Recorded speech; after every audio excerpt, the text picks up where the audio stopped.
আজকে দুটো পাখির গল্প শোনাই, কথাগুলো মন দিয়ে শুনবেন। একটা ছেলে পাখি একটা মেয়ে পাখিকে অনেক ভালোবাসতো।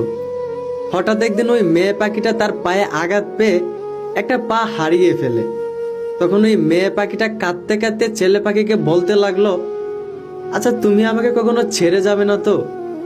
এইটা শুনে ছেলে পাখির সাথে সাথে তার নিজের দুটো পা কেটে ফেলে এবং মেয়ে পাখিটাকে বলতে লাগলো, দেখো এখন আমারও দুটো পা নাই, আমি চাইলেও তোমাকে কখনো ছেড়ে যেতে পারবো না।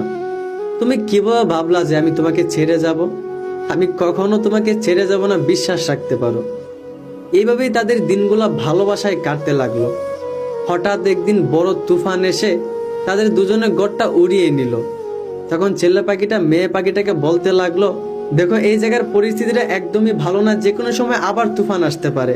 তুমি এইখান থেকে চলে যাও, নিরাপদ একটা জায়গায় গিয়ে আশ্রয় নাও, আমার কথা তোমার চিন্তা করা লাগবে না।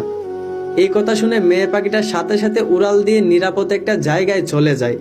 তারপর জোর তুফান শেষ হওয়ার পর মেয়ে পাখিটা আবারও তার বাসায় ফিরে এসে দেখে ছেলে পাখিটা তার বাসার পাশে মরে পড়ে আছে এবং ছেলে পাখিটার পাশে মাটিতে লেখা ছিল যে যখন তোমার একটা পা হারিয়ে ফেলেছিলে তখন তুমি আমাকে বলছিলে যে আমাকে কখনো ছেড়ে যাবে না তো।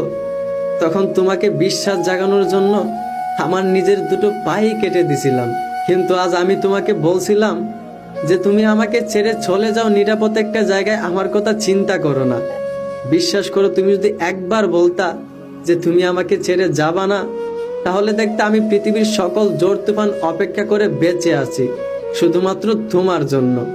কিন্তু আফসোস, তুমি একটা বারও এই কথাটা বললা না। সত্যি কথা বলতে কি, এই গল্পটা শুনে আমার চোখ ভিজে গেছিল।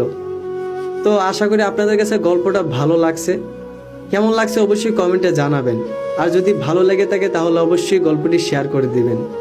ধন্যবাদ।